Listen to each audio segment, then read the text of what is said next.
Let's talk minimum spanning trees. So what are they? A minimum spanning tree is a tree constructed of a subset of the edges and vertices of a graph that connects or spans all the vertices of that graph with the lowest possible cumulative edge, cost, or weight. Okay, so it's easy enough to say, but why do we care? Why would we want to create such a subtree in the first place?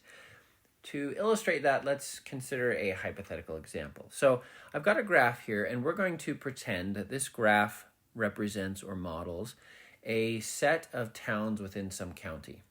Okay? And each of the edges between these vertices represents a road. And currently, all of these roads are dirt or gravel. Okay, none of them are paved. And the citizens of this county are kind of tired of that, right? They're tired of driving on these roads. It's wearing their cars out more quickly than they'd like. And, everything's dirty all the time. So they've decided that they're going to pony up the money and pave some of these streets. But they've got a limited budget. And so what they'd like to do is figure out how they can pave a subset of these roads in such a way that they will interconnect all of the towns, but at the least cost. Right? So in other words, they want to be able to drive from any given town to any other given town, avoiding any unpaved roads along the way, but they want that situation created with the least possible cost. So they do some surveying and they determine the cost of paving each of these existing roads. Now, I'm using single-digit units here. Obviously, it costs more than $3, for instance, to pave a road, but I don't know the exact kinds of costs that would be involved here. So I don't know if this would represent, for instance, from A to B, I don't know if that should mean $3,000 or if that should mean $300,000. It doesn't really matter. The key here is just that we have a relative cost now established between each of these edges. Okay, so I can see that it costs more to pave the street from A to B than it does from B to C. That's all we really care at this point, okay? So that's our problem. So let's take a look at it a little closer here. So we'll redraw the graph, replace the weights, and we want to identify this set of roads algorithmically, okay? So it's possible with a graph of this size that we could look at it and visually pick out a set of edges and get a pretty good solution. In fact, we might get the best possible solution on a tree of this size, a graph of this size fairly easily. But hopefully you're recognizing that if this was a graph or county that involved hundreds of cities, possibly thousands of roads, then we wouldn't want to do that, okay? That would be very time consuming and very error prone. So we want an algorithm that we can use to do this that would scale very nicely, especially because we can make the computer do it. Okay, so what we're going to do is leverage something called Prim's algorithm. And so I'm going to demonstrate how it works, and we'll walk through it and talk about why we make the decisions we do and so forth. So to begin with, we're going to create a queue, and this will be a priority queue. And we're going to place all of the edges of the graph in it to begin with. Now this will be a min queue, meaning that we give higher priority to items that have a lower value. And the value that we're going to attach to each vertex is going to be the cost of adding it to our tree. Okay, we're going to build our minimum spanning tree one edge and vertex at a time. So again, we will assign a value to each of these vertices, and we will begin by assigning them each the highest value we can, something that represents, in this case, infinity, but it doesn't have to be infinity if it's as long as it's some value that is much more expensive than any of the edges in the graph. Okay, and we'll see why that's important as we proceed. Okay, now again, as I said, we're going to build this tree one edge and node at a time. And we will keep track of the vertices or nodes that we have added to the tree in this set T down here, right? So again, our vertices represent towns. So as we add a town, we will, as we connect it to, I should say, the other towns via another edge, we will add it to the set just to keep track of what we've done so far. Now, where do we start? So all of the towns currently are marked as infinite, right? We don't know how to get to any of them. We don't have any existing edges to any of them because we haven't started. So actually, it doesn't matter which vertex we begin with. For consistency's sake, we're going to take the one at the beginning of the queue because that's what we're going to do throughout the rest of the algorithm. So we'll grab the A, and I'll mark it in blue here to represent that we have added it to our tree. Okay?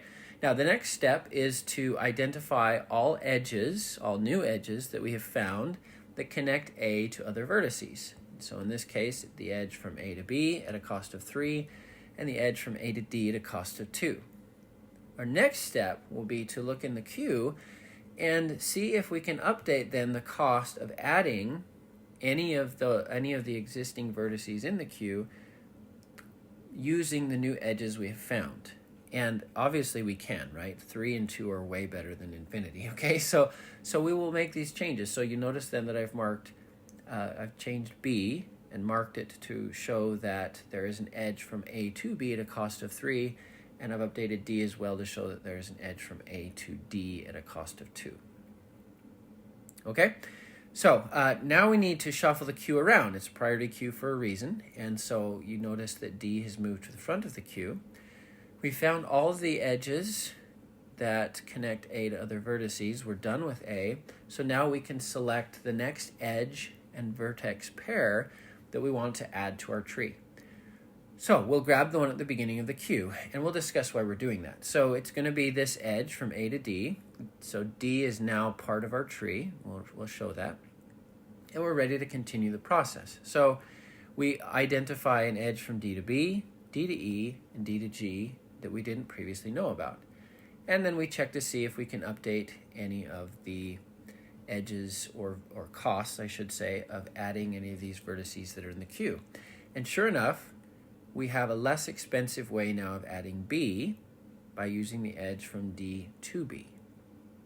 Okay, now this is where people often get confused, especially if they've done any kind of pathfinding algorithms or studied any kind of pathfinding algorithms like Dijkstra's algorithm and so forth. Because they look at that edge that now that we've identified from D to B, and instead of just seeing it as a way of connecting B to our tree, they think in terms of a path, and they say, well, wait a minute, the path from A to D to B is more expensive than the path from A to B. We're not trying to find the least expensive path to B. We're trying to construct a tree that connects B, or in which we've connected B to that tree in the least expensive possible way, right? We want the least expensive set of edges. So if you back up and remind yourself of the example application we're using here, where we're paving streets, if you just consider for a moment these 3 towns and pretend that they're the only towns in our problem, you can immediately see that you're going to have to pave 2 streets in order to interconnect all 3 towns, and that the 2 least expensive streets are going to be A to D and D to B. Okay? You're not going to use A to B. It's unnecessarily expensive. Okay? And so for a cost of 4 units, whatever those units are, you can solve the problem, whereas if you tried to incorporate A to B, you'd be forced up to 5 units. So that's the key here, is recognizing what we're trying to do. We're not actually trying to find paths right now, or less expensive paths. We're just trying to make sure there is a path from any given node to any other given node, and we're trying to make sure that that is possible for the least expensive set of edges we can find. Okay, so that's why we've updated then B with a new edge from D to B, because we can get it into the tree now at a lower cost. So we'll go on, and we'll also update E with an edge from D to E, and G with an edge from D to G at the cost of 3 and 2 respectively. Now, another question that might be coming into your mind is, well, okay, I can see that after I shuffle around the queue, I'm going to have B at the front of the queue at a cost of 2, but I notice there's this other edge over here, so wouldn't it be better to wait to add B so I could use that edge to add it because it'd be less expensive potentially? Well, in short, no. But let's discuss why for a moment. You have to remember again that we're trying to construct a tree that connects all of the vertices. Right now, you could consider us having two separate subtrees. So there's this tree here that includes A and D, and then there's this other tree over here that includes everything else. Okay? And in order for us to accomplish our task, it's pretty obvious that I must somehow connect the subtree AD to the rest of the vertices and the subtree that they create. And to do that, I'm going to have to use one of these edges. I can't avoid it. One of those must be used to establish a connection between these two groups, these two sets of vertices. Okay? And so we're not really necessarily just talking about B in this context of what's the least expensive way to add B. At this point, we're talking about what's the least expensive way to connect this subtree to arguably this subtree, or perhaps more accurately, if we think of each of the vertices we know about, right, that we found edges to, we could think of them as subtrees also. And so the question is, what's the least expensive subtree that I can add to my tree as I continue to grow it? So that's obviously going to be either G or B, and it just so happens that the way that our queue is arranged right now, it's going to be B that we will grab. Okay? And so that's what we will do. We'll select this edge from D to B and bring B into our tree. Okay, now we'll just continue the process. We find the edges that connect B to other vertices. And so in this case, we've got B to C and B to E. And indeed, we can update then the least expensive edge connecting C as well as E. Okay, we see that it's cheaper to pave the road from B to E than it would have been to pave the road from D to E that we knew about previously. All right, so we'll reshuffle the queue, and lo and behold now, in fact, that edge from B to E is the least expensive one we can use to grab another vertex, so we will do so. And then find the edges from E to its neighbors, and we found one to C that was less expensive than the one we had known about. And we also found one to F at a cost of 1. That's way better than infinity. And so we update F to represent that we know of the edge from E to F. Reshuffle our queue, and in this case, we're just going to move F to the front of the queue, and we're ready to go again. Now, you've probably already noticed I've been kind of haphazard about the way I've updated the queue. I have not preserved any kind of order of arrival or anything like that. All we've done is make sure that we're honoring the fact that things with lower value are at the front of the priority queue, okay? And for Prim's algorithm, that works perfectly fine, okay? So as long as I'm grabbing the least or one of the least expensive edges at each step, it works properly. And so working on a whiteboard, trying to create a queue, I've just kind of done whatever's been most convenient in terms of shuffling things around. So don't let that bother you. Okay, so we are now ready to add our next edge and vertex. That will be F and the edge from E to F. And we at this point discover that there is an edge from F to G at a cost of 5. That is much more expensive than the one we already knew of that we could use to connect G to our tree. So we will not update vertex G in this case. And then we will see that the next least expensive edge is going to be the one from E to C that brings C into our tree. And then finally, we will ultimately use that edge from D to G to connect G as our last vertex to add. So at that point, we're done. We have identified a minimum spanning tree, and I will point out that I used the article A there instead of the. There may be multiple possible trees for a graph that have the same weight, or the same cumulative weight. So this algorithm doesn't find us the minimum spanning tree necessarily. It will find a minimum spanning tree. Now, in some cases, there is only one minimum spanning tree, and Prim's algorithm is guaranteed to find it.